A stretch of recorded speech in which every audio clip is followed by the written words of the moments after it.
दिल्ली का सियासी संकट गहराता जा रहा है। मुख्यमंत्री कस्टडी में और इस्तीफा देने से साफ इनकार कर रहे हैं। तो क्या अब एलजी अपनी ताकत का इस्तेमाल करेंगे? क्या दिल्ली में राष्ट्रपति शासन लगेगा? नमस्कार, मैं हूं विवेक चांडिल्य और आप देख रहे हैं देश का सबसे पसंदीदा डिबेट शो सबका हिसाब होगा। क्या किसी रणनीति के तहत अरविंद केजरीवाल रिजाइन नहीं कर रहे, इस्तीफा नहीं दे रहे हैं? क्या केजरीवाल चाहते हैं कि राष्ट्रपति शासन लगाकर उनकी सरकार को हटाया जाए, जिससे वो जनता के बीच ये बताने में कामयाब हो जाएं कि लोकतांत्रिक तरीके से चुनी हुई सरकार को मोदी सरकार ने हटा दिया? क्या वो इसका पॉलिटिकल माइलेज लेना चाहते? वैसे भी पॉलिटिकल माइलेज तो ले ही रहे हैं। तो क्या इसे और बड़ा आकार देना चाहते, एक बिग पिक्चर बनाना चाहते हैं? जबकि बीजेपी केजरीवाल पर इस्तीफा देने का दबाव बना रही है और कह रही है कि सरकार जेल से तो चल ही नहीं सकती। लेकिन संविधान में ऐसा कोई नियम नहीं है जो केजरीवाल को सीएम बने रहने से रोक पाए। ऐसे में एलजी का रोल अहम हो जाता है। वो चाहे तो व्यवहारिक संकट बताकर राष्ट्रपति शासन की अनुशंसा कर सकते हैं। अब सवाल यह उठता है कि अरविंद केजरीवाल इस्तीफा देकर सरकार क्यों नहीं बचा रहे? वो चाहे तो पार्टी के किसी दूसरे बड़े नेता को सीएम बना सकते हैं, किसी को भी बना सकते हैं। आम आदमी पार्टी के पास प्रचंड बहुमत है, बहुमत की कोई कमी तो है नहीं। तो ऐसे में अरविंद केजरीवाल का इस्तीफा ना देना कई सवालों को जन्म दे रहा है, कई तरह के मुद्दों को खड़ा कर रहा है। और इसी पर आज हम डिबेट करेंगे, बहस करेंगे। हमारे साथ मेहमानों का एक बड़ा पैनल भी होगा। लेकिन उससे पहले वो सवाल हम आपको दिखाते हैं जिन सवालों के इर्द गिर्द आज की डिबेट चलेगी। तो सवाल यह कि क्या राष्ट्रपति शासन की सिफारिश करेंगे एलजी? सवाल दूसरा ये, जबरन कुर्सी छीनी तो केजरीवाल को क्या फायदा हो जाएगा दिल्ली में? और अरविंद केजरीवाल की शायद प्लान भी यही है, रणनीति यही है। और सवाल नंबर 3 कि क्या किसी और को सीएम बना सकते हैं केजरीवाल? क्या ऐसा करेंगे वो? इसी पर आज बड़ी बहस, बड़ी डिबेट। लेकिन पहले एक रिपोर्ट।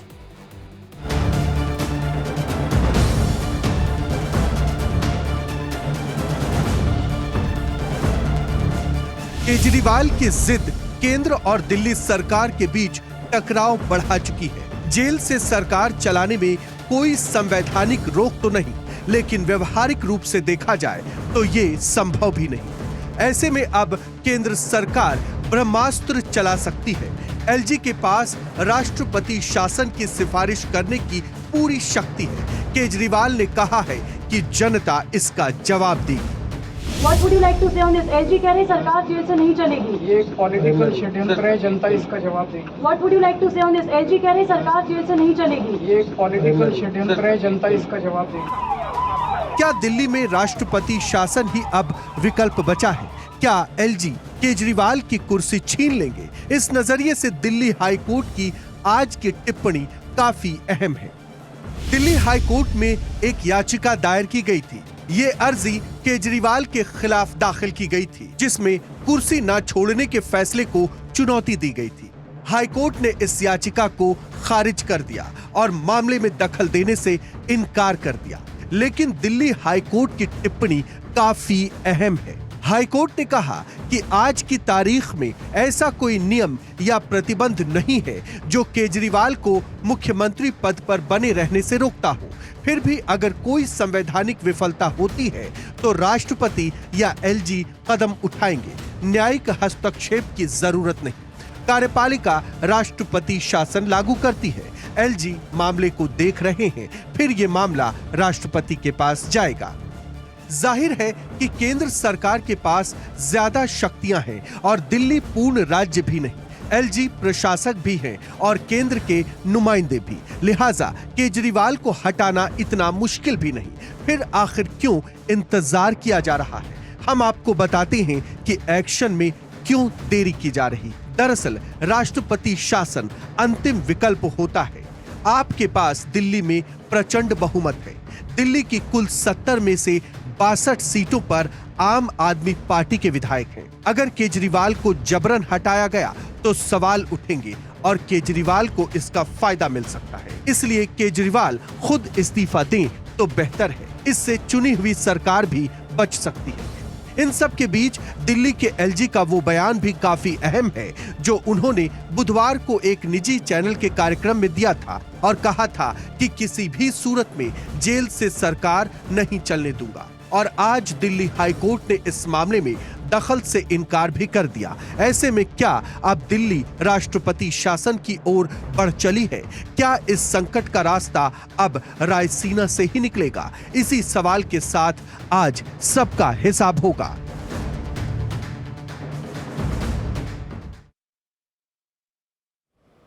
और फिर बातचीत करने के लिए मेहमानों का एक बड़ा पैनल हमारे साथ जुड़ रहा है। डॉक्टर कौशलकांत मिश्रा हमारे साथ जुड़े हैं, प्रवक्ता बीजेपी के। निवान शर्मा हमारे साथ जुड़ रहे हैं, प्रवक्ता आम आदमी पार्टी। फराज किदवाई, प्रवक्ता समाजवादी पार्टी। विक्रम लोहिया, प्रवक्ता कांग्रेस पार्टी। डीके दुबे, संविधान विशेषज्ञ। और नवीन पांडे, एडवोकेट हैं दिल्ली हाईकोर्ट में। आप सभी मेहमानों का बहुत बहुत मैं स्वागत करना चाहता हूं। सबसे पहले मैं आम आदमी पार्टी के मित्र निवान शर्मा जी के पास जाना चाहता हूं। निवान शर्मा जी, क्या चाहते हैं आप लोग? आज तो दिल्ली के हाईकोर्ट ने भी कह दिया कि भाई इसमें हाईकोर्ट की हस्तक्षेप की आवश्यकता नहीं, अगर जरूरत पड़ी तो एलजी फैसला करेंगे। एलजी के पास वो पावर्स हैं, वो फैसला करने के पावर्स हैं। लेकिन आप लोग कह रहे हैं कि भाई हम जेल से सरकार चला सकते हैं, और बात भी ठीक है आपके हिसाब से कि भाई इसको लेकर कहीं कोई किसी नियम का उल्लेख तो है नहीं। दूसरी तरफ एलजी कह रहे हैं कि भाई किसी भी कीमत पे जेल से तो सरकार नहीं चलने देंगे। किसी निजी चैनल से बातचीत में उन्होंने कही है ये बात। देखिए सर, बहुत बहुत नमस्कार। और जहां तक हमारी बात है, हम क्या चाह रहे हैं वो एक अलग बात है। जनता क्या चाह रही है ये इंपॉर्टेंट है। जनता ये चाह रही है कि जिस व्यक्ति को उन्होंने 3 बार वोट करके प्रचंड बहुमत से मुख्यमंत्री बनाया, जिस व्यक्ति ने सत्ता में आके वो हर काम किया जो उसने वादा किया था, चाहे स्कूल्स हो, चाहे अस्पताल हो, चाहे बुजुर्गों की तीर्थ यात्रा हो, चाहे महिलाओं के लिए बस सर्विस हो, उन्होंने हर वो काम करके दिखाया जो जनता उनसे चाहती थी। आज जनता ये कह रही है कि अगर हमारा बेटा जेल में चला गया है और वो अगर सरकार से हट गया, अगर किसी हालत में ये साजिश करके ये किसी तरह से आम आदमी पार्टी को सरकार से हटा दिया, तो वो सारी सेवाएं खत्म हो जाएंगी जो अरविंद केजरीवाल ने जनता के लिए कर रखी है। फ्री बिजली खत्म कर देंगे ये लोग, फ्री पानी खत्म कर देंगे ये लोग, अच्छे स्कूल में जो है ये लोग तब बंद कर देंगे, स्कूलों को खराब करने लग जाएंगे, अस्पतालों में छेड़छाड़ शुरू कर देंगे, फ्री बस सर्विस बंद कर देंगे, बुजुर्गों की तीर्थ यात्रा बंद कर देंगे। तो जनता किसी भी हालत में ये होने नहीं देगी।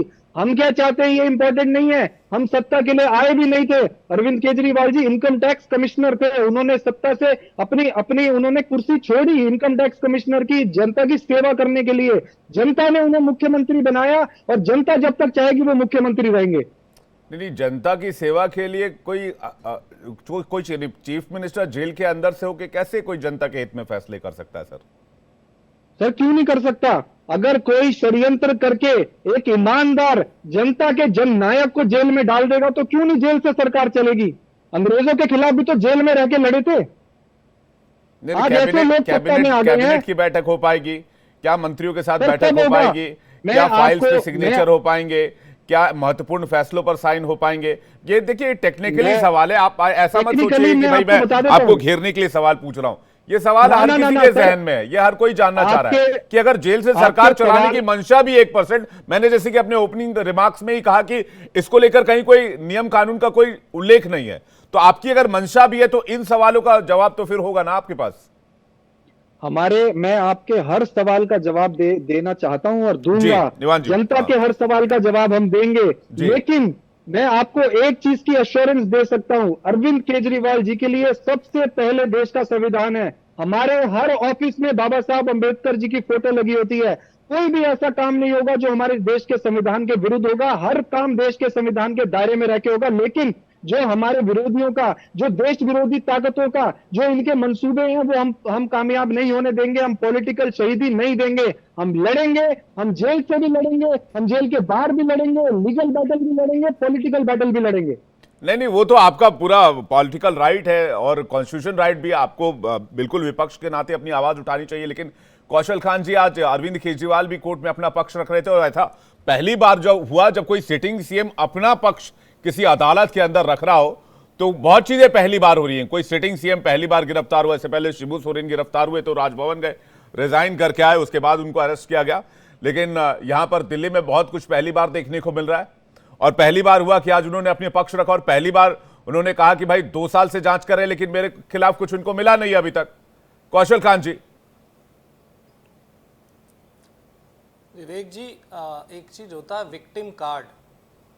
आम आदमी पार्टी के प्रवक्ता और अरविंद केजरीवाल विक्टिम कार्ड खेलने की कोशिश कर रहे हैं। मेरे दोस्त जो आम आदमी पार्टी के प्रवक्ता हैं, इन्होंने कहा कि चीफ मिनिस्टर को जनता ने चुना है। तो मैं पूछना चाहता हूं कि सत्येंद्र जैन को जनता ने नहीं चुना था, सीएम ने अपॉइंट किया था ऑफिशियली। संजय सिंह को क्या अपॉइंट किया था ऑफिशियली? मनीष सिसोदिया को अपॉइंट किया था क्या ऑफिशियली? इसी से पता चल जाता है कि अरविंद केजरीवाल के पाप का घड़ा भर चुका है। और बात ये होती है कि ये कह रहे हैं कि शामिल है या नहीं है। अगर शराब घोटाला हुआ है और सीएजी की रिपोर्ट ये कहती है हुआ है, और सुप्रीम कोर्ट के जजेस, सुप्रीम कोर्ट का जजमेंट है, उस जजमेंट में सुप्रीम कोर्ट ने ये माना है कि 350 करोड़ से ज़्यादा का घोटाला हुआ, तो ये कहना कि घोटाला नहीं हुआ, सीएजी रिपोर्ट को खारिज कर देना, ये सब ये कहता है कि ये केवल और केवल झूठ बोल रहे हैं, विक्टिम कार्ड खेलने की कोशिश कर रहे हैं। नहीं, ये कह रहे हैं विक्टिम कार्ड नहीं खेल रहे हैं। केजरीवाल जी इस्तीफा देते, आप ये कह रहे हैं आप कुर्सी छीनना चाहते हैं। जो कुर्सी 3 बार जनता ने सौंपी अरविंद केजरीवाल को, आप लोग उसे छीन लेना चाहते हैं। बिल्कुल। मैं ये पूछना चाहता हूं, हेमंत सोरेन ने क्यों इस्तीफा दे दिया था? लालू यादव जिन्होंने चारा घोटाले में कन्विक्ट हुए, उन्होंने क्यों इस्तीफा दे दिया था? राबड़ी देवी को चले गए थे। जयललिता ने इस्तीफा दिया, बीएस येदियुरप्पा ने इस्तीफा दिया, उमा भारती ने इस्तीफा दिया, जबकि उनके ऊपर आरोप लगा था। और ये जो बात करते हैं कॉन्स्टिट्यूशन की, वकील साहब बैठे हुए हैं, वो समझते होंगे, बाकी का तो मुझे नहीं पता। कॉन्स्टिट्यूशन चलता है, बेसिक स्ट्रक्चर उसका होता है rule of law. Rule of law क्या कहता है? रूल ऑफ ये कहता है कि अगर आप जेल में हैं तो आप सत्ता न चलाएं। और एक चीज होती है, हर जजमेंट में ये कहा जाता है कि जजमेंट जो है लेटर एंड स्पिरिट में माना जाए।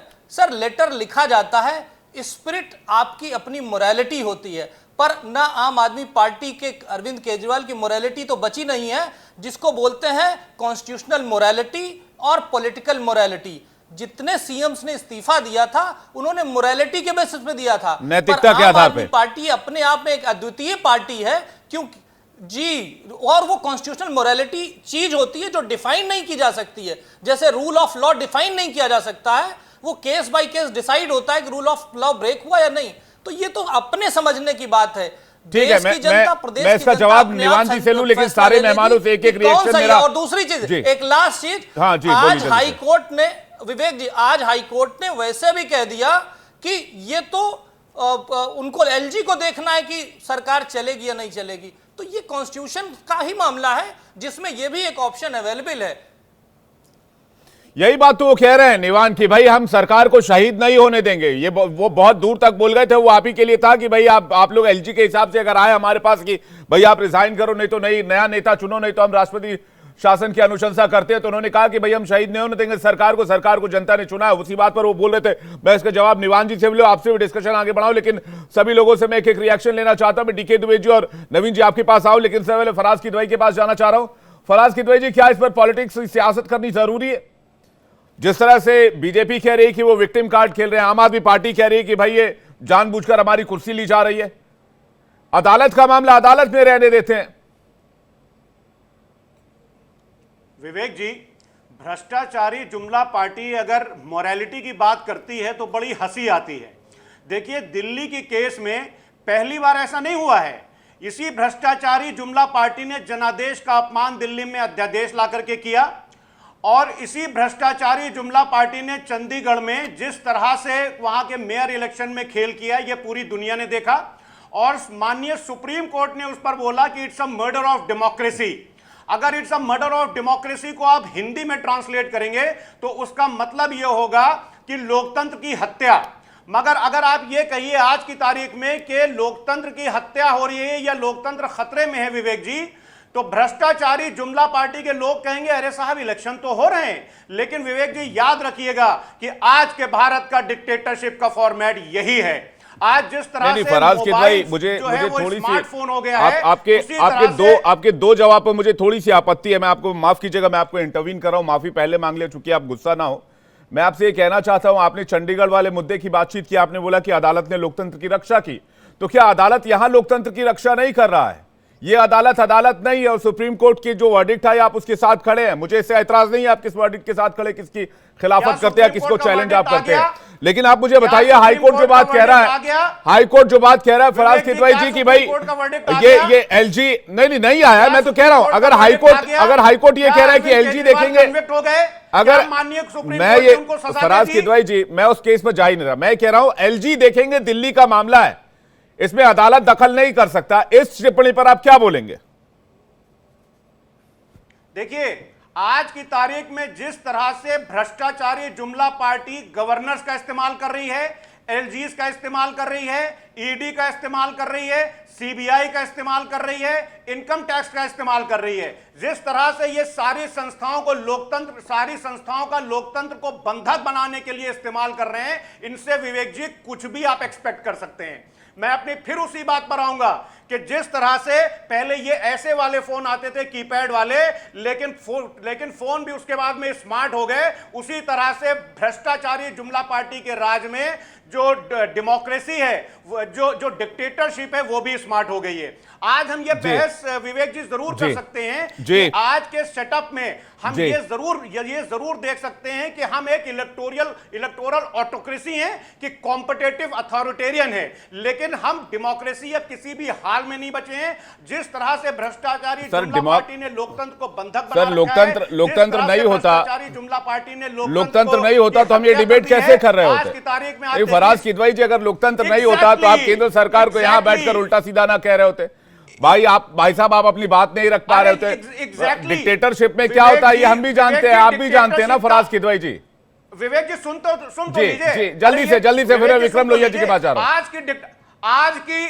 आज की डिक्टेटरशिप का फॉर्मेट यही है कि इलेक्शन भी होंगे, लेकिन इलेक्शन रशिया में भी होते हैं, जहां पर पुतिन साहब 87% वोट अपने हिस्से में ले लेते हैं और 13% कहते हैं विपक्षियों को कि जाओ तुम ले जाओ। तो हिमाचल में कांग्रेस की सरकार है, कर्नाटक तेलंगाना में कांग्रेस की सरकार, ये देश से बाहर थोड़ी है। फराज किदवई जी मैं आपके पास आ रहा हूं, मैं विक्रम लोहिया जी के पास जा रहा हूं, कुछ कहना चाह रहे हैं? विवेक जी बात तो खत्म करने दीजिए जल्दी से सर प्लीज। हाँ विवेक जी वही मैं बोल रहा हूं कि विपक्ष सरकारें बनाएगा। विपक्ष मध्य प्रदेश में भी सरकार बनाता था, लेकिन जनता के जनादेश का अपमान किया और वहां पर हॉर्स ट्रेडिंग करके विधायकों को उन खरीद फरोख्त कर करके वहां की सरकार गिरा दी। पिछली बार कर्नाटका में भी विपक्ष ने सरकार बनाई थी, क्या हुआ पिछली बार कर्नाटका में? चंडीगढ़ के मेयर इलेक्शन में तो धन्य हो बैलेट पेपर। ठीक है मैं विक्रम लोहिया जी के पास जा रहा हूं। ठीक है महाघोटाले, ठीक है किदवई जी मैं विक्रम लोहिया जी के पास जा रहा हूं। बाकी आपके सवालों का जवाब को बंधक बना दिया होता है। कौशल खान जी दे देंगे आपके सवालों का जवाब। विक्रम लोहिया जी के पास जा रहा हूं, कुछ कहना चाह रहे विक्रम लोहिया जी? देखिए मैं सबसे पहले तो आपसे गुजारिश करूंगा विवेक भाई की, अगर कोई विपक्ष का नेता अगर अपनी बात रखना चाह रहा हो तो आप उसको समय दीजिए, जितना समय आप भारतीय जनता पार्टी के नेताओं को देते हैं। अगर किदवई साहब अपनी बात रखना चाह रहे हैं उनको समय देना चाहिए। नहीं मैंने क्रॉस क्वेश्चन बीजेपी के प्रवक्ता को भी किया था। लोहिया जी अगर आपने सुना हो। विवेक जी आप बड़े आदरणीय हैं, आप बड़े आदरणीय हैं। अब मैं दो काम की बातें आपको बड़ी इंपॉर्टेंट बात बता दूं कि लोकतंत्र की हत्या दिल्ली में हुई है या चंडीगढ़ में हुई है, क्या मणिपुर में नहीं हुई थी? आप बताइए, क्या राष्ट्रपति शासन मणिपुर में नहीं लगना चाहिए था? दिल्ली में राष्ट्रपति शासन लगना चाहिए, क्या मणिपुर में राष्ट्रपति शासन नहीं लगना चाहिए था? ये हमारे देश का अमृतकाल चल रहा है। रोज पार्टियों के नेताओं को तोड़ा जाता है, रोज पार्टियों के नेताओं को दल बदलाया जाता है। ये इस देश में अमृतकाल चल रहा है। ये अपेक्षा करते थे मोदी जी से। देश की 140 करोड़ की जनता ने अपना प्रधानमंत्री चुना, अगर चुना तो ये अमृतकाल के लिए चुना था। आज किताबें महंगी हो गई हैं, आज महंगाई बद से बदतर, दाम बढ़ते जा रहे हैं, बेरोजगार सड़कों पे है, किसानों को पीटा जा रहा है, पेपर लीक हो रहे हैं। ये अमृतकाल चल रहा है इस देश का। ये प्रधानमंत्री जी बड़ी बड़ी बातें करना, जुमले पेलना और इस प्रकार की भाषा का इस्तेमाल करना, तानाशाही रवैया दिखाना। अरे देश को अपेक्षा थी आपसे कि आप निजात दिलाओगे महंगाई से। आज बताइए 2014 से लेकर आज तक एक दाम किसी चीज के घटे हो? प्रवक्ता बीजेपी के बता दें भाई साहब कि एक चीज का दाम अगर घटा हो 2014 से लेकर आज तक, क्या ये अपेक्षा थी? प्रधानमंत्री जी ने कहा बहुत हुई महंगाई की मार, अब की बार मोदी सरकार। बहुत हुआ महिलाओं पे अत्याचार, अब की बार मोदी सरकार। मैं कहना चाहता हूं कि 2 करोड़ रोजगार, अरे केजरीवाल जी का पीछा छोड़िए, उन्हें काम करने दीजिए। मैं कहना चाहता हूं, अभी थोड़ी देर पहले मैं चैनल पे ही देख रहा था आपके कि एलजी के पास केंद्र की सरकार, केंद्र के पास ज्यादा शक्तियां हैं दिल्ली सरकार से ज्यादा। लेफ्टिनेंट गवर्नर पे ज्यादा शक्तियां हैं दिल्ली सरकार से ज्यादा। जी। तो लेफ्टिनेंट गवर्नर पे और केंद्र की सरकार पे अगर ज्यादा शक्तियां थी तो लिकर पॉलिसी पास कैसे हो गई? मैं पूछना चाहता हूं आपके चैनल के माध्यम से, अगर केंद्र की सरकार और एलजी साहब बहुत पावरफुल थे तो लिकर पॉलिसी जब बना के भेजी गई थी तो कैसे पास हो गई? जी। जांच का विषय है एलजी साहब की, तो उस समय के एलजी साहब की भी जांच होनी चाहिए। ठीक है, ईडी उनसे भी पूछताछ करे, बुलाए मतलब उनको, आप ये कह रहे हैं कि समन करे उनको। मुद्दों से ध्यान भटकाने के लिए केजरीवाल जी को परेशान किया जा रहा है। भारतीय जनता पार्टी प्रधानमंत्री जी को अपनी हार दिखाई दे रही है, 24 में हार दिखाई दे रही है, इसलिए बौखला गए। मैं डीके दुबे जी के पास आ रहा हूं, नवीन जी आपके पास आ रहा हूं। डीके दुबे जी ठीक है, अपनी हार दिखाई दे रही है जी, हार की वजह से डर गए। डीके दुबे जी, मैं संविधान वाले एस्पेक्ट पे आ रहा हूं, उसके बाद निवान जी आपके पास आऊंगा। डीके दुबे जी, ये जो बात बार बार कही जा रही है कि कहीं कोई ऐसा प्रावधान नहीं है कि अरविंद केजरीवाल जी को रोका जा सके कि भाई आप रिजाइन करो। देखिए, ऐसा है विवेक जी, अगर संविधान में कोई प्रावधान नहीं है तो सुप्रीम कोर्ट के जजमेंट प्रेसिडेंट होते हैं और उन जजमेंटों के आधार पर वो कानून ही माना जाता है। पहली बात ये आती है कि इंदिरा नेहरू गांधी का जब जजमेंट आया था, जिस समय इमरजेंसी लगाई गई थी, तो इंदिरा गांधी ने उस समय रिकमेंडेशन कर दी थी और इमरजेंसी लग गई थी। सुप्रीम कोर्ट ने कहा था कि काउंसिल ऑफ मिनिस्टर का डिसीजन होना चाहिए, केवल prime minister council of minister नहीं होती। इसलिए वो डिसीजन ही गलत था। राष्ट्रपति ने जो एक्शन लिया वो एक्शन ही गलत था, क्योंकि काउंसिल ऑफ मिनिस्टर का डिसीजन नहीं था। अब कोई भी सरकार के लिए जो सरकार कही जाती है, कॉन्स्टिट्यूशन में जो वर्णित है वो ये है, there is the government of the president. President की सरकार होती है, गवर्नर की सरकार होती है, लेफ्टिनेंट गवर्नर की सरकार होती है, और वो चीफ एग्जीक्यूटिव होता है। उसके एड एंड एडवाइस के लिए काउंसिल ऑफ मिनिस्टर होती है। मैं फिर से कहता हूं, गवर्नर, प्रेसिडेंट या लेफ्टिनेंट गवर्नर ही चीफ एग्जीक्यूटिव होता है, कॉन्स्टिट्यूशन में ऐसा लिखा हुआ है, और उसकी एड एंड एडवाइस के लिए काउंसिल ऑफ मिनिस्टर होती है। काउंसिल ऑफ मिनिस्टर को चुनने का एक तरीका है कि भाई वो वोट लेकर आएगा, सदन में अपना बहुमत सिद्ध करेगा, तो ही काउंसिल ऑफ मिनिस्टर, मतलब उसकी क्वालिफिकेशन है। वो क्वालिफिकेशन अगर पूरी नहीं होती तो कोई भी प्रेसिडेंट या गवर्नर उसको चीफ मिनिस्टर नहीं बना सकता। अब सुप्रीम कोर्ट ने एनसीटी दिल्ली के मामले में ही ये कहा था अभी कि एलजी काउंसिल ऑफ मिनिस्टर के डिसीजन को मानने के लिए बाध्य है, और उससे ही चलेगा जो विषय एलजी के पास है उनको छोड़कर, मतलब कुछ विशेष केंद्र के विषय हैं उनको छोड़कर काउंसिल ऑफ मिनिस्टर की ही बात मानेगा। अब काउंसिल ऑफ मिनिस्टर अगर बैठक नहीं कर सकता, काउंसिल ऑफ मिनिस्टर अगर डिसीजन नहीं ले सकता, काउंसिल ऑफ मिनिस्टर की कोई मीटिंग ही नहीं हो सकती, तो फिर उस काउंसिल ऑफ मिनिस्टर का एलजी करेगा क्या? जिस काउंसिल ऑफ मिनिस्टर की बैठक नहीं हो सकती, जिसका चीफ मिनिस्टर अवेलेबल नहीं हो सकता, उसका करेगा क्या? इसलिए डिफंक्ट सरकार बनती है, और कॉन्स्टिट्यूशनली जब सुप्रीम कोर्ट ऐसा कहता है तो कॉन्स्टिट्यूशनली काउंसिल ऑफ मिनिस्टर अगर नहीं बैठक ले सकता है तो वो कार्रवाई हो ही नहीं सकती। अब इसके पीछे जयललिता को याद करिए। जयललिता ने 2001 में इस्तीफा दिया था, 2011 में इस्तीफा दिया था, सिटिंग चीफ मिनिस्टर थी, अरेस्ट का नंबर आ गया था, अरेस्ट वो हुई, उससे पहले उन्होंने इस्तीफा दे दिया। उनका एडवोकेट जनरल सुप्रीम कोर्ट आया, और सुप्रीम कोर्ट से उनके एडवोकेट जनरल, मतलब तमिलनाडु सरकार ने यह कहा कि हमारे पास मैंडेट है, हमको चुना गया है, जयललिता को ही मुख्यमंत्री देखना चाहती है तमिलनाडु की सरकार, और मैंडेट का सम्मान होना चाहिए डेमोक्रेसी में। जी, सुप्रीम कोर्ट ने कहा था कि जहां पर कॉन्स्टिट्यूशन विराजमान है वो कॉन्स्टिट्यूशन का सम्मान होता है, मैंडेट थ्रू कॉन्स्टिट्यूशन आता है। इसलिए मैंडेट के आधार पर किसी क्रिमिनल को या किसी एक्यूज्ड को या कोई ऐसी कार्रवाई जिससे कार्रवाई बंद हो सकती है, उसको चीफ मिनिस्टर की सीट पर नहीं बैठाया जा सकता। अतः जो कुछ भी होगा वो थ्रू कॉन्स्टिट्यूशन होगा, और कॉन्स्टिट्यूशन अनुमति नहीं देता है कि जेल के अंदर से सरकार चलाई जाए। इसलिए जयललिता के मामले में ये प्रेसिडेंट हो चुका है। बिल्कुल, आपने बड़ी अच्छी तरीके से समझाया। दुबे जी, आपके पास वापस लौटूंगा, मैं इसमें नवीन जी का भी पक्ष जानना चाहूंगा। उसके बाद निवान जी, मैं आ रहा हूं आपके पास इन तमाम सवालों का जवाब लेने के लिए। नवीन जी। जी, विवेक जी, जो एग्जीक्यूटिव पावर्स किसी भी स्टेट में होते हैं जी, वो माननीय गवर्नर के पास होते हैं। काउंसिल ऑफ मिनिस्टर्स और चीफ मिनिस्टर का जो रोल होता है वो बस एडवाइस करना और गवर्नर को असिस्ट करने का होता है। अब जब इनका रोल सिर्फ एडवाइस और असिस्ट करने का है, तो क्या यह संभव है कि मुख्यमंत्री जेल में बैठे हुए गवर्नर को एडवाइस कर सकें, गवर्नर के साथ में मीटिंग्स कर सकें?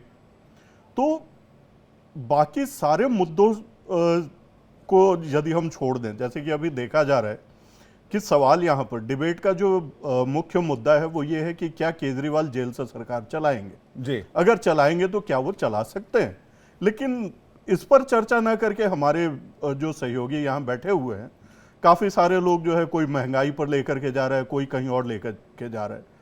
देखिए, हमें भटकने की आवश्यकता नहीं है।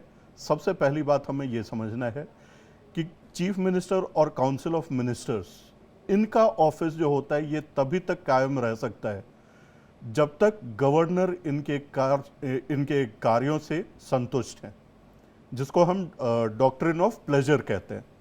तो क्या जेल में बैठ करके जो फंक्शनिंग की जा सकती है तमाम बाधाओं के साथ में, क्या उसके साथ में कोई भी गवर्नर संतुष्ट हो सकते हैं सरकार चलाने के लिए? जवाब है नहीं। अब यह बात बिल्कुल ठीक है कि संविधान में कहीं भी नहीं कहा गया है कि कोई मुख्यमंत्री यदि अरेस्ट हो जाता है तो फिर वो मुख्यमंत्री के तौर पर कंटिन्यू नहीं कर सकता। लेकिन प्रावधान नहीं होने का मतलब ऐसा तो नहीं है कि आप अपनी मनमर्जी से सरकार को चलाएंगे और तमाम तरह के दिक्कतों से जो है लोगों को रूबरू कराएंगे। ये तो कॉन्स्टिट्यूशनल मोरालिटी है कि यदि आप किसी केस में आरोपी हैं तो आपको स्टेप डाउन कर देना चाहिए, या क्योंकि आप भी जान रहे हैं कि तमाम प्रैक्टिकल डिफिकल्टीज हैं ऑपरेट करने में, आप किसी और को अपॉइंट करें। कॉन्स्टिट्यूशनल मोरालिटी और मोरालिटी की भी बात आप कर रहे हैं, और यही सवाल को लेकर मैं निवान जी के पास जा रहा हूं। निवान जी, आपका क्या जवाब है इस पर? एक मोरालिटी नाम की भी चीज होती है। आप कह रहे हैं कि भाई हम ऐसा पॉलिटिशियन और ऐसा सीएम उस जगह पर रह के भी सरकार चलाना चाहते हैं क्योंकि मैंडेट हमारे पास है, और ये बात सच है कि मैंडेट और प्रचंड मैंडेट आपके पास है। लेकिन जैसा कि दोनों विशेषज्ञ ये बता रहे हैं, एक तो जयललिता का वाला केस भी है सामने जिस पर डीके दुबे जी ने भी प्रकाश किया, दूसरा ये कि एक जो फंक्शनल अथॉरिटी है और जो सिस्टम बना हुआ है उसके प्रॉपर फंक्शन में इशू है। निवान जी, देखिए, मैं आपकी सारी चिंताएं समझ रहा हूं और जितने भी पैनलिस्ट ने जो बात कही वो मैं सारी बातें सुनने के बाद मैं आपको एक बात बताना चाहता हूं कि आप पिछले 10 साल का इतिहास देख लीजिए आम आदमी पार्टी का। दिल्ली में जब से हमारी सरकार बनी है, स्पेशली तब से जब से हमने 67 सीट्स ली और 62 सीट्स ली, पिछले चुनाव में दिल्ली के भारत के माननीय होम मिनिस्टर ने कमान संभाली थी और पूरे देश की बीजेपी दिल्ली आ गई थी। 15 साल से इनका एमसीडी पे वो था, एमसीडी में हम लोग जीत गए। पूरी ताकत लगाने के बाद भी ये दिल्ली नहीं जीत पाए। उसके बाद पंजाब में हमने इनकी जमानतें जब्त कराई। उसके बाद गुजरात में जो इनका गढ़ कहा जाता है, हम 16% वोट ले आए। तो जब इन्होंने ये देख लिया कि ये एक ऐसी पार्टी है जो भविष्य में हमारे लिए खतरा बन सकती है, तो ये अपनी पर्सनल पॉलिटिकल खुंदक निकाल रहे हैं हमारे साथ। आज आप दिल्ली के अंदर निवान जी को और कौशल खान जी को स्क्रीन पर लेकर आइए। बोलिए निवान जी, बोलिए। एक करके हमारे जो एलजी साहब हैं वो हमारे एक काम रोकते हैं। दिल्ली में दवाइयां रोक देते हैं, दिल्ली में जो हॉस्पिटल्स में ऑपरेटर बैठे हैं उनकी फाइलें रोक देते हैं, मोहल्ला क्लिनिक की फाइलें रोक देते हैं। एक काम इनसे लड़के कराना पड़ता है। तो आप देखिए, जो सामने रहते हुए हमें काम नहीं करने देते, वो तो ये मौका ढूंढ रहे हैं। पंजाब की सरकार तो निवान जी ठीक काम कर रही है। भगवंत मान जी को काम करने में तो कोई दिक्कत नहीं आ रही है, ना ही उनको ईडी परेशान करता, ना आईटी परेशान करता है। सर, मान साहब ने तो कितनी बार बोला कि मेरा 8,000 करोड़ रुपए केंद्र में अटका हुआ देते नहीं है। कितनी बार बोला कि जो गवर्नर है वो हमें बार बार सेशन बुलाने के लिए भी गवर्नर के पास जो है मिन्नतें करनी पड़ती हैं। ये तो पूरे देश में जहां विपक्ष सरकारें हैं, ये तो हर जगह कंट्रोल करने की कोशिश कर रहे हैं। आप एक राज्य बता दीजिए जो विपक्ष की सरकार है और वो सही चलने दे रहे हो। ये बात मैं आपके सामने बड़ी जिम्मेदारी से आज ये कहना चाहता हूं कि जिस मुद्दे पर ये 2014 में आए थे, क्या बोलते थे? कोयला घोटाला। अगर भ्रष्टाचार इनके लिए मुद्दा होता, भ्रष्टाचार के लिए ये कार्रवाई कर रहे होते, तो कोयला घोटाले का जिसका मुख्य आरोपी ये बताते थे उसको आज इन्होंने भाजपा ज्वाइन करा के टिकट दे दी। क्या चलाया ये किसी चैनल ने? उसके बाद जो 2G घोटाला कर करके ये सत्ता में आए, जो कि हम भ्रष्टाचार खत्म करेंगे। आज वो भारतीय एयरटेल लिमिटेड से 350 करोड़ रुपए का इन्होंने इलेक्टोरल बॉन्ड ले रखा है, जिसको ये बताते थे कि 2G घोटाला। ये बोलते थे हम विदेशों से धन लेकर आएंगे, हम भ्रष्टाचार के खिलाफ जो है वो लड़ाई लड़ेंगे। आज 2700 करोड़ रुपए ये ऐसी कंपनियों से ले रखा है जहां पे ईडी रेड मारती है। ये है इनकी भ्रष्टाचार पे कार्रवाई। ये पूरी तरह से एक्सपोज हो चुके हैं। भ्रष्टाचार ये खुद भ्रष्टाचारी है, ये भ्रष्टाचार पे क्या कार्रवाई करेंगे? ये कार्रवाई केवल और केवल पॉलिटिकल है। अभी माननीय प्रधानमंत्री जी ने एक सेशन में कहा था कि मैं भविष्य को भांप लेता हूं। जी, आप कह रहे हैं कि एक्शन पॉलिटिकल है, प्योर पॉलिटिकल है। मैं नवीन जी आ रहा हूं आपके पास, कौशल कांत जी इसका जवाब दे देंगे, उसके विक्रम जी मैं आ रहा हूं आपके पास। 10 सेकंड में मैं अपनी बात कंप्लीट कर रहा हूं सर। ठीक है, कीजिए पूरा कीजिए, 10 सेकंड और दे दीजिएगा कौशल कांत जी। जी, माननीय प्रधानमंत्री जी ने कहा था कि मैं भविष्य को भांप लेता हूं। सर, इन्होंने भविष्य को भांप लिया है कि केवल एक आदमी है जो इनके भविष्य में इनके लिए सबसे बड़ा खतरा बन सकता है। आज जब से इंडिया अलायंस साथ में आ गई है, विपक्ष पूरी साथ में आ गई है, विपक्ष देख रही है किस तरह से कांग्रेस की इन्होंने दीवान जी एक बात बताइए ना, अगर आम आदमी पार्टी इतनी कॉन्फिडेंट है, आपके पास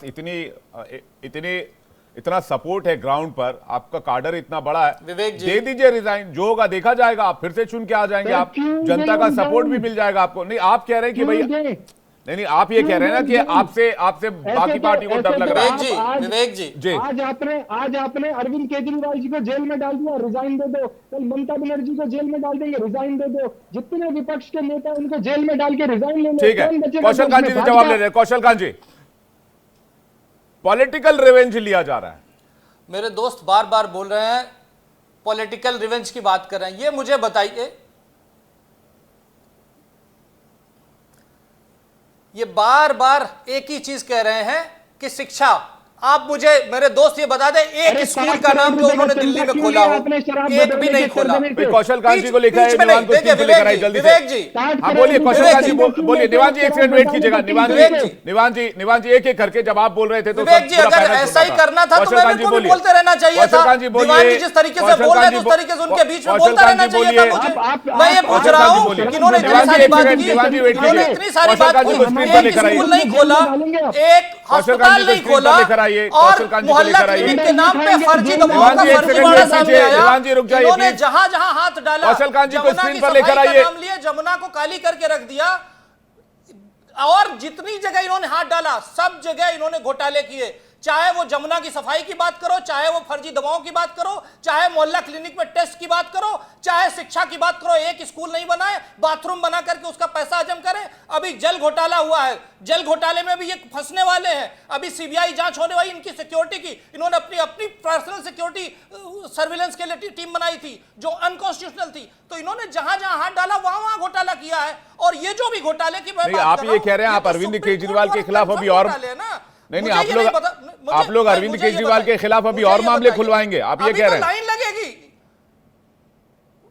अभी दिल्ली जल बोर्ड का मामला है, अभी सर्विलेंस वाला मामला है, जमुना की सफाई वाला मामला भी आएगा, दवाओं के घोटाला का आएगा, मोहल्ला क्लिनिक में फर्जी टेस्ट का मामला है। इतने काले कर्म कर रखे हैं, आपके पाप का घड़ा पूरी तरह से भर चुका है। और ये मैं नहीं कह रहा हूं, ये इनके कर्म बता रहे हैं। और जो मेरे मित्र बोल रहे थे, एसपी वाले, समाजवादी पार्टी वाले, जिनको की चिरकुट पार्टी उनके अपने साथी कहते थे, मैं ये पूछना चाहता हूं, सफाई महोत्सव बंद क्यों हो गया?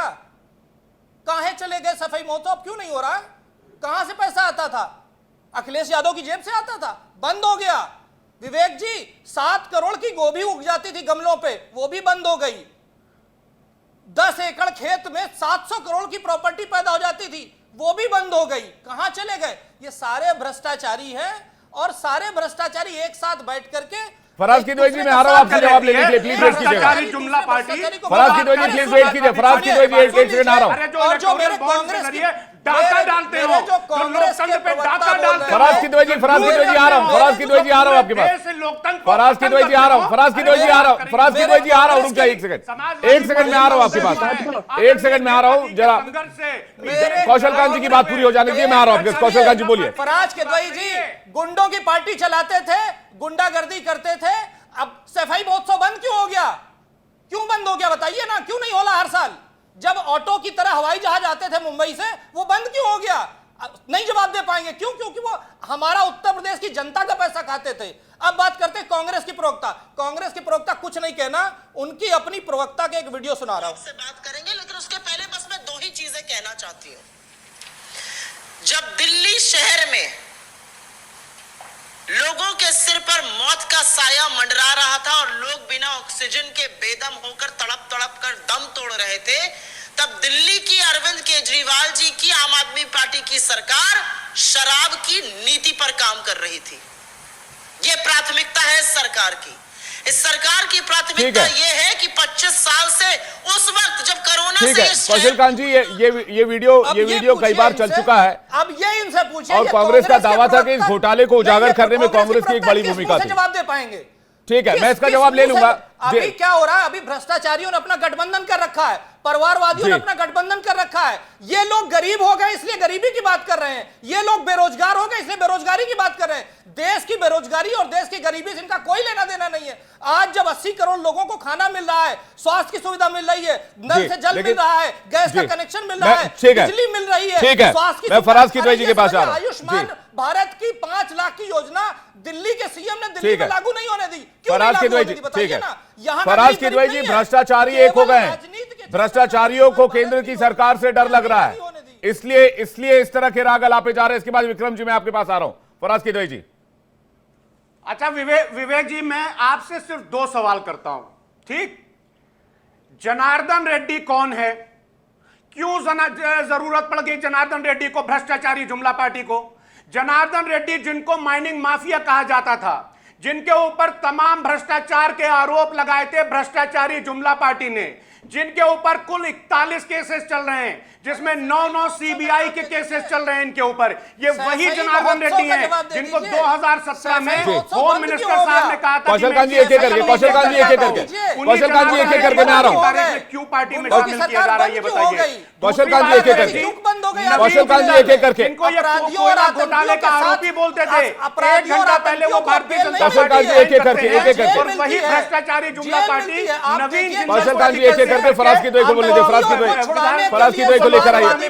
विक्रम जी मैं आ रहा हूं। फराज किदवई को लेकर आइए, फराज किदवई को लेकर आइए। जिस तरह से भ्रष्टाचारियों को, जिस तरह से स्कैम करने वालों को अपने पाले में ला करके और आगे भी स्कैम कराएगी, क्योंकि इनको क्या है ना, इनको तो डाका डालना है इलेक्टोरल बॉन्ड्स के थ्रू, हमारे आपके टैक्स के पैसों से। अरे जनार्दन रेड्डी कल तक बॉन्ड्स का पैसा तो सारी पार्टियों को गया है। रेड्डी को आप गले लगा रहे हैं। नवीन जिंदल कल जिनको आप कोयला घोटाले का आरोपी बोलते थे, आज नवीन जिंदल आपकी गोद में बैठ रहे हैं। क्या इलेक्टोरल बॉन्ड का चंदा तो हर पार्टी को मिला है, इलेक्टोरल बॉन्ड का चंदा तो हर पार्टी को मिला है। अरे साहब, ईडी सीबीआई को इस्तेमाल करके नहीं मिला है। हमारे पास ईडी सीबीआई नहीं है। जैसे ही ईडी सीबीआई को ये भेजते हैं किसी भी बिजनेसमैन के पास, उसके बाद में 5 दिनों बाद इनको चंदा मिलने लगता है। एक बात विवेक जी खाली बताइएगा, सिर्फ एक बात जी बोलिए, सिर्फ एक बात बताइएगा। बोलिए। आदरणीय अरविंद केजरीवाल जी को जिस आदमी के कहने पर, जिसका नाम पी शरत रेड्डी है, खाली उसके कहने पर ही तो अरेस्ट किया गया है ना, कोई मनी ट्रेल तो मिली नहीं है। उसी पी शरत रेड्डी ने 10 नवंबर 2022 को अरेस्ट किया जाता है और 15 नवंबर 2022 को भ्रष्टाचारी जुमला पार्टी को 5 करोड़ का वो चंदा दे देता है। अरे आपने करप्शन को भी लीगलाइज किया है, आपने भ्रष्टाचार को ऑर्गेनाइज किया है। आप ये कह रहे हैं कि करप्शन, ठीक है, मैं कौशल कांत जी से इसका जवाब लूंगा। फराज किदवई रुक जाए एक सेकंड प्लीज। फराज किदवई जी रुक जाए एक सेकंड। आपने कहा कि आपके पास ईडी सीबीआई नहीं है, भाई टीएमसी के पास भी नहीं है, बीजेडी के पास भी नहीं है, देश में दूसरे और दल है, आम आदमी पार्टी के पास भी नहीं है, सबको चंदा मिला है। खैर इस पर डिबेट नहीं है, इस पर किसी दिन आराम से डिबेट करेंगे। विक्रम जी कुछ कहना चाह रहे हैं? विक्रम लोहिया जी को लेकर आइए स्क्रीन पर। विक्रम लोहिया जी को स्क्रीन पर लेकर आइए। विक्रम लोहिया जी कुछ कहना चाह रहे हैं? विक्रम लोहिया जी प्लीज। देखिए, मैं 2 बातें बड़ी इंपॉर्टेंट कहना चाहता हूं। भारतीय जनता पार्टी के प्रवक्ता बड़ा शोर मचा रहे हैं कि जी कांग्रेस पार्टी ने ये कहा, आम आदमी पार्टी ने एक स्कूल नहीं खोला। अरे दिल्ली, अरे भाई कांग्रेस पार्टी ने जो किया है वही मैं बता रहा हूं। बोलेंगे मैं डिबेट छोड़ दूंगा अभी। कौशल कांत जी प्लीज, कांग्रेस का पक्ष आना चाहिए। मैं इनके बीच में एक बार भी नहीं बोला हूं। अगर ये मैं लोहिया जी मैंने कह दिया है, मैं सबसे कहता हूं कि हर पार्टी का पक्ष आना चाहिए। बड़ी इंपॉर्टेंट बात, जब दिल्ली की बात करते हैं, देश की नहीं करते हैं। अभी दिल्ली का मसला चल रहा है। दिल्ली में कोविड काल के अंदर अगर राम मनोहर लोहिया, सफदरजंग, आरएमएल हॉस्पिटल नहीं होते, ये भारतीय जनता पार्टी डंका पीटने वाली पार्टी, जरा अपने गिरेबान में झांक के देख ले, आम आदमी पार्टी ने स्कूल खोले थे या नहीं खोले थे, डजंट मैटर।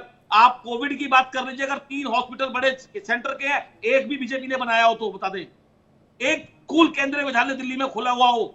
मैं दिल्ली से आता हूं, दिल्ली में रहता हूं, साउथ एक्सपार्टमेंट। अगर दिल्ली में एक भी केंद्रीय विद्यालय इस सरकार के आने के बाद भी खुला तो मुझे बता दें आप। ये झूठों की पार्टी है, शहीदों के ताबूत में घोटाला करने वाली पार्टी है। इनके राष्ट्रीय अध्यक्ष अज्ञात पैसे लेते पकड़े जाते हैं, ये वो पार्टी है। ये मुझे बताना चाह रहे थे कि अभी सुप्रिया श्री नेता जी चैनल पे कुछ बोल रही थी। अरे सुन लीजिए भाई जी, मैंने पहले कहा था डिबेट को स्टार्ट होने से पहले कि माननीय उपराज्यपाल तत्कालीन जो उस समय मौजूदा राज्यपाल थे, अगर उन पे शक्तियां ज्यादा थी, केंद्र पे शक्तियां ज्यादा थी, तो ये लिखकर पॉलिसी पास क्यों हुई, इसका जवाब भारतीय जनता पार्टी को देना होगा।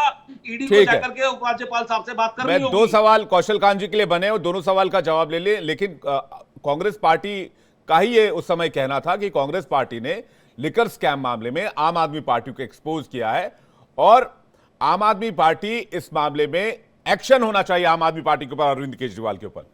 विक्रम जी, सच्चाई है, देखिए बिल्कुल ठीक बात है। कांग्रेस पार्टी की दिल्ली की इकाई ने, हमारे अध्यक्ष जी ने दिल्ली के अंदर जहां जहां हम इस मुद्दे को उठा सकते थे, हमने इस मुद्दे को उठाया था। इसमें कोई शक की बात नहीं है। हम अपने स्टैंड से यू टर्न नहीं कर रहे हैं। हमने इस मुद्दे को उठाया था, लेकिन हमने ये भी कहा था कि दिल्ली सरकार ने कोई पॉलिसी बनाकर अगर उपराज्यपाल के पास भेजी है तो इसकी भी जांच होनी चाहिए। ये भी जांच का विषय है। क्यों वो जांच नहीं की गई? ईडी ने क्यों नहीं उपराज्यपाल को अभी तक तलब किया? ठीक है, आप कह रहे कि भाई पूर्व उपराज्यपाल जो थे उन्होंने उस नीति को पास क्यों किया? इसका जवाब मैं कौशल जी से लूंगा। कौशल जी का ऑडियो प्लीज चेक कराइएगा। कौशल जी को शायद ऑडियो नहीं मिल रहा है। नवीन जी कुछ कहना चाह रहे थे थोड़ी देर पहले। नवीन जी आप पूरा कीजिए, फिर डीके दुबे जी आपके पास आ रहा हूं। जी नवीन जी। विवेक जी, जिस प्रकार से आरोप प्रत्यारोप लग रहे हैं उससे तो बस एक ही बात समझ में आती है कि दूध का धुला तो कोई भी नहीं है।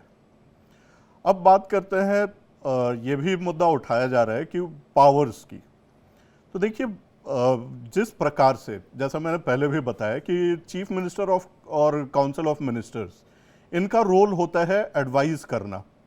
यदि उस समय पर एडवाइस किया गया, और हो सकता है कि कुछ चीज़ों को दबाया गया हो या ना दबाया गया हो, इसके मेरिट्स में मैं नहीं जाना चाहूँगा। चाहे जिस तरीके से लिकर पॉलिसी फॉर्मुलेट हुआ, पास हुआ, सब्सिक्वेंटली कंप्लेंट भी जो है गवर्नर साहब ने ही कराया जी, और गवर्नर साहब की कंप्लेंट पर ही ये पूरी की पूरी कार्रवाई को शुरू किया गया। जहां तक ये सवाल उठाया जा रहा है कि अरेस्ट पॉलिटिकल है, तो मुझे याद आता है पिछले कुछ महीनों से हम देख रहे हैं न्यूज़ चैनल्स के माध्यम से माननीय दिल्ली के मुख्यमंत्री महोदय जी को लगातार ईडी की तरफ से समन्स भेजे जा रहे थे। यदि केजरीवाल जी अपने आप को निर्दोष मानते हैं, इनके पास तब भी ऑप्शन था, ये तब भी कोर्ट का दरवाजा खटखटा सकते थे कि मुझे गलत तरीके से फंसाया जा रहा है, ये जांच में शामिल होते, पर इन्होंने जांच को अवॉइड करना चुना, कभी इन्होंने सहयोग दिया नहीं। सब्सिक्वेंटली 10वें समन के समय जब ईडी इनके यहाँ पहुंची समन सर्व कराने के लिए, उस दौरान इनसे पूछताछ भी हुई, और पूछताछ के दौरान ये खुद ब खुद किसी न किसी प्रकार से इस घेरे में आ गए जी। तो ये पॉलिटिकल अरेस्ट किस बिना पे कहा जा रहा है, ये मेरे समझ में नहीं आ रहा। देखिए, लेकिन नवीन जी एक बात जो दर्शक समझना चाहते हैं वो मैं आपके सामने रखता हूं। ये बात मैं डीके दुबे जी से भी पूछूंगा अभी, इसके बाद मैं डीके दुबे जी आ रहा हूं और उसके बाद निवान जी आपके पास आ रहा हूं इन सवालों के जवाब के लिए। सवाल ये है कि अड़चन क्या है अरविंद केजरीवाल के सामने जेल से सरकार चलाने के दिशा में? अगर वो चलाना ही चाहते हैं, उनके पास मैंडेट है, तो फिर क्या वो चला सकते हैं? अगर चल सकती है तो फिर अड़चनें क्या आएंगी? देखिए, बेशक रिस्ट्रिक्शन कहीं भी नहीं है, लेकिन जो प्रैक्टिकल प्रॉब्लम्स हैं, प्रैक्टिकल प्रॉब्लम्स ये हैं जी कि एक चीफ मिनिस्टर होने के नाते इनको अपने कैबिनेट के साथ मीटिंग्स करनी होती हैं, इनको गवर्नर साहब के साथ भी मीटिंग्स करनी होंगी, पर क्या जेल के अंदर रहते हुए ये मीटिंग्स पॉसिबल हैं? ये सबसे पहला अड़चन है। दूसरी अड़चन, डॉक्यूमेंट्स, जितने भी डॉक्यूमेंट्स इन तक जाएं, जेल मैनुअल के मुताबिक वो जेल सुपरिंटेंडेंट के थ्रू उनकी निगरानी में ही जा सकती हैं। अच्छा, अगर कोई भी डॉक्यूमेंट जो कि ऑफिशियल सीक्रेट है, ऑफिशियल सीक्रेट यदि लीक होता है तो उसकी जिम्मेदारी कौन लेगा? और क्या जेल में रहते हुए ऑफिशियल सीक्रेट्स को मेंटेन किया जा सकता है? इस सवाल का जवाब इन्हें ढूंढना चाहिए। ये खुद ब खुद समझ जाएंगे कि प्रैक्टिकल इश्यूज कहां हैं। डीके दुबे जी, कितना वक्त आपको लग रहा है कि अरविंद केजरीवाल सीएम के पद पर बने रह सकते हैं अगर इनकी कस्टडी यूं ही चलती रहे और इसी तरह से बार बार या तो उनकी रिमांड बढ़ाई जाती रहे या फिर अगर वो बेल पे बाहर नहीं आ पाए? अगर वो नेक्स्ट ईयर एक बार बेल पे बाहर आ गए तब तो कहीं कोई दिक्कत नहीं है, लेकिन अगर वो मनीष सिसोदिया और संजय सिंह जैसे लंबे वक्त तक उनको अंदर रखा गया तो कितना वक्त और लग सकता है इस मामले में?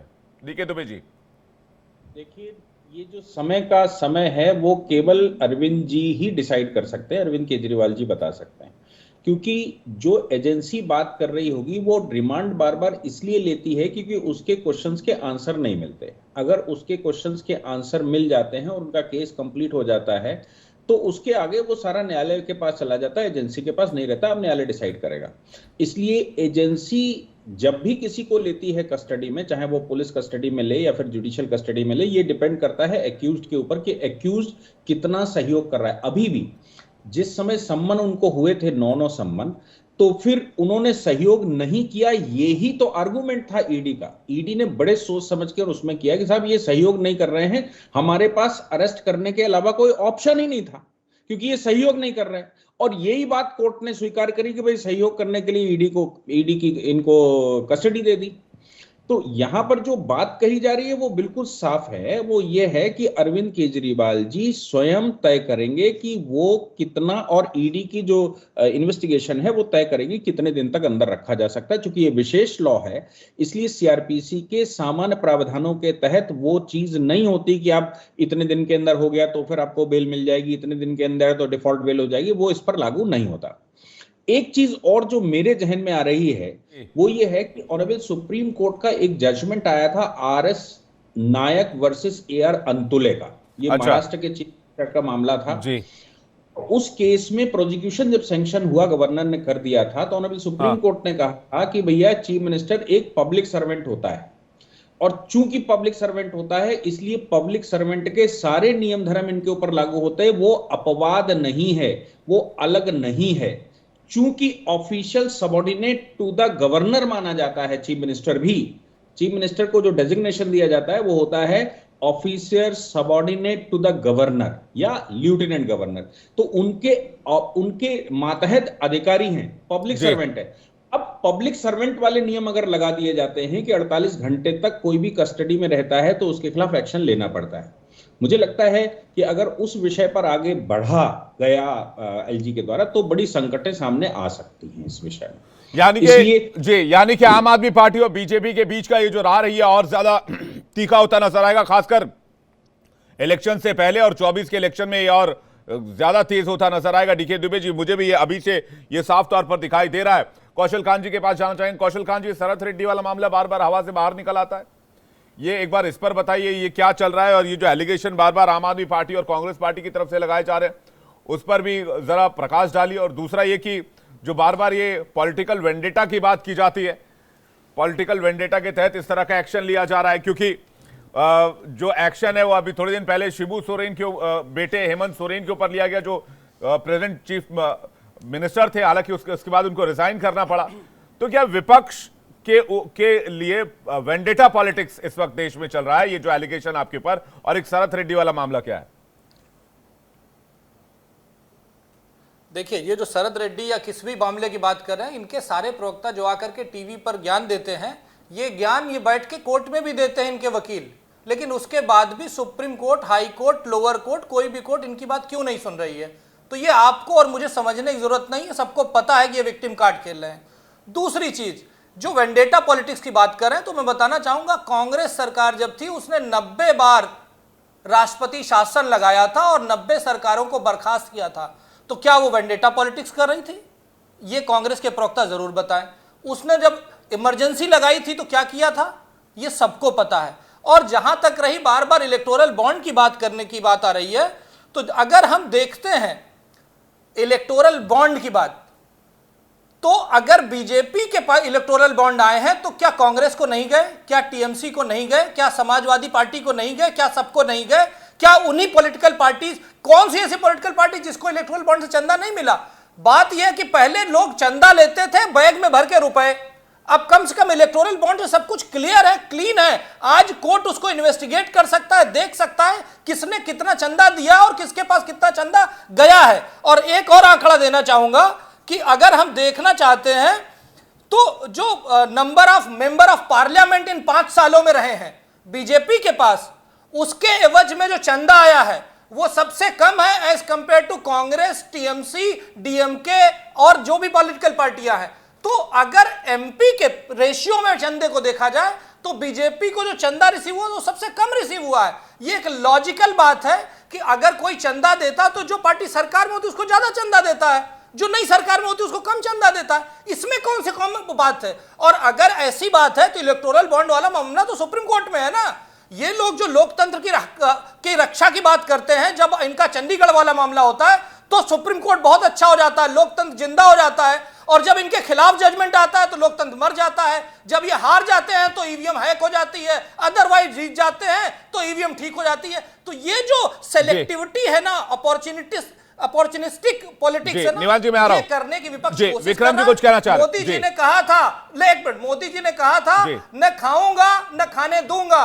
और इसके पहले हम लोग बहुत बार डिबेट में बैठते थे 2014 के पहले, तो हमेशा ये कहते थे कि बड़ी मछलियों पे कार्रवाई नहीं होती है, पॉलिटिशियंस पे कार्रवाई नहीं होती है, केवल लोगों पे कार्रवाई होती है नीचे के। अब जब बड़ी मछलियों पे कार्रवाई हो रही है, ये तो आम आदमी पार्टी भी कहती थी कि बड़े लोगों पर कार्रवाई नहीं होती है। भ्रष्टाचारी शीला दीक्षित को जेल में डाल दो। रूप है।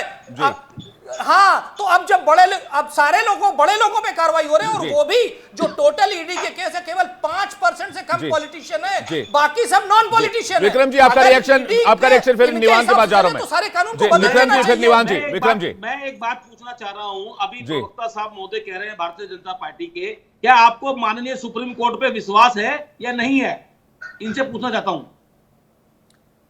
अरे बिल्कुल विश्वास है, हमें तो विश्वास है। हमने विश्वास किया, हमने राफेल में विश्वास किया, हमने धारा 370 में विश्वास किया, हमने राम मंदिर में विश्वास किया, हम तो हर जगह विश्वास करते जा रहे हैं। अरे आपको विश्वास नहीं होता है। जब आपके खिलाफ जजमेंट आता है तो लोकतंत्र खतरे में हो जाता है, ठीक है कौशल कांत जी सुन लेते हैं, मर जाता है। ठीक है कौशल कांत जी, ठीक कौशल कांत जी सुन लेते हैं। विक्रम लोहिया जी, विक्रम लोहिया जी एक बात सुन लीजिए, मैं कहना चाहता हूँ सुप्रीम कोर्ट में अगर इनको विश्वास था तो भारत के मुख्य न्यायाधीश को इलेक्शन कमिश्नर चुनने की प्रक्रिया से बाहर क्यों कर दिया गया? क्या कैबिनेट का एक प्रधानमंत्री और एक मंत्री होना जायज है? और ये मामला भी देश का मुख्य न्यायाधीश, अरे सर इनको विश्वास नहीं है? ये मामला भी सुप्रीम कोर्ट गया था। ये मामला भी सुप्रीम कोर्ट गया। विश्वास की बात कर रहा हूं भैया। अरे विश्वास की बात कर रहा हूं भैया। आप कांग्रेस का तो वो कैरेक्टर है, कांग्रेस के वो कैरेक्टर है जिसने हाई कोर्ट के जज को केस लड़ाया, अपना इलेक्शन लड़ाया, इलेक्शन की सीट जीतने के बाद उसको दोबारा जज बना दिया। तो कांग्रेस ने जितने कुकर्म किए हुए हैं, ठीक है कौशल कांत जी, एक करके कौशल कांत जी जांच करवा दीजिए। कांग्रेस क्या घबरा रहे हो?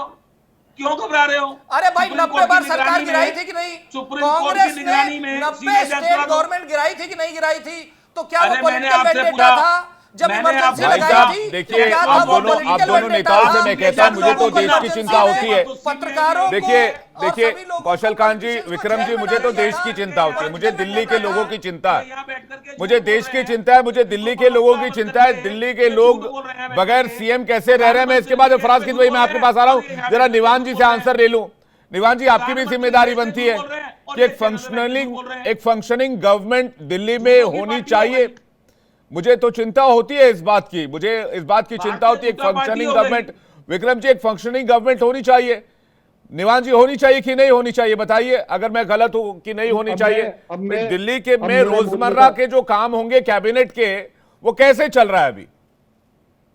सर अब मेरा 1 मिनट बोलने का टाइम है, आप ये बीजेपी के प्रवक्ताओं को बोले कि बीच में ना बोले। बिल्कुल मैं इनके सर मैं तो सबको हाथ जोड़कर ये हमेशा कहता हूं कि एक एक करके बोलिए तो आपकी बात लोगों तक पहुंच पाए। निवान जी बोलिए जी। इन्होंने जो गोल कहानियां अभी सुनाई है ना सर, बंबई में इस पे वेब सीरीज बढ़िया बन जाएगी, लेकिन तथ्यों से दूर है ये बात।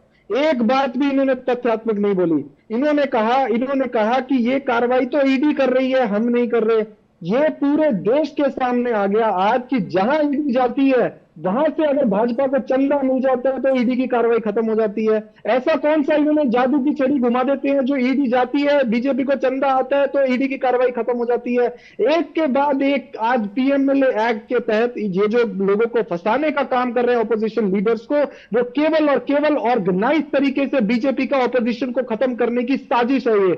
उसके बाद ये अगर ये भ्रष्टाचार के खिलाफ ये सीरियस होते तो क्यों कार्रवाई नहीं होती नवीन जिंदल के खिलाफ जो बीजेपी में चला गया? क्यों कार्रवाई नहीं होती उस कंपनी के खिलाफ जो बीजेपी को 350 करोड़ रुपए इलेक्टोरल बॉन्ड देती है? आज तो सुप्रीम कोर्ट की वजह से पूरे देश के सामने हम सुप्रीम कोर्ट का धन्यवाद करते हैं जो ये लिस्ट आ गई। अब ये एक बात ये कहते हैं कि इलेक्टोरल बॉन्ड तो जो है वो लीगल है, इलेक्टोरल बॉन्ड में क्या स्कैम है? मैं बताता हूं आपको इलेक्टोरल बॉन्ड में क्या स्कैम है। मेरे 2 सवाल है, इनसे जवाब ले लीजिए। मैं आ रहा हूं कौशल कांत जी, जल्दी से। सवाल नंबर 1, इन्होंने जो शराब घोटाले में मुख्य आरोपी है उसके 60 करोड़ रुपए चंदा क्यों लिया? सवाल नंबर 2, 2700 करोड़ रुपए ऐसे भाजपा को चंदा मिला है जिसमें ईडी की रेड इन्वॉल्व है। ये दोनों का जवाब दे दे। वो तो ये कह रहे, मैं कौशल कांत जी जवाब ले लूंगा, लेकिन ये सवाल कई बार आपके प्रवक्ता ने उठाया है। दीवान जी कह रहे थे, दीवान जी वो ये कह रहे हैं कि भाई इन लोगों ने तो कई लोगों को चंदा दिया, सिर्फ बीजेपी को ही क्यों, कई और लोगों को भी चंदा दिया। मैं चंदे की बात नहीं कर रहा हूं, please understand my question. It's not about, ये चंदे की बात नहीं है। ये बात ये है कि एक एजेंसी, एक इंसान जो शराब घोटाले का किंग पिन एक एजेंसी बता रही है, आप उससे 60 करोड़ रुपए क्यों ले रहे हैं? ठीक है कौशल कांत जी, लास्ट कमेंट जल्दी से। क्या बीजेपी को भ्रष्टाचार से कोई परहेज नहीं है? जो इंसान 6 महीने से जेल में था, आप उससे 60 करोड़ जवाब सुनो। ठीक है कौशल कांत जी। जिस कंपनी की बात ये कर रहे हैं और जिस आदमी की बात कर रहे हैं, उस कंपनी का रिटन स्टेटमेंट है, उसको इस शराब घोटाले से पहले ही उनको इस डोनेशन के पहले ही वहां से हटा दिया गया है। कम से कम फैक्ट चेक करके आइए।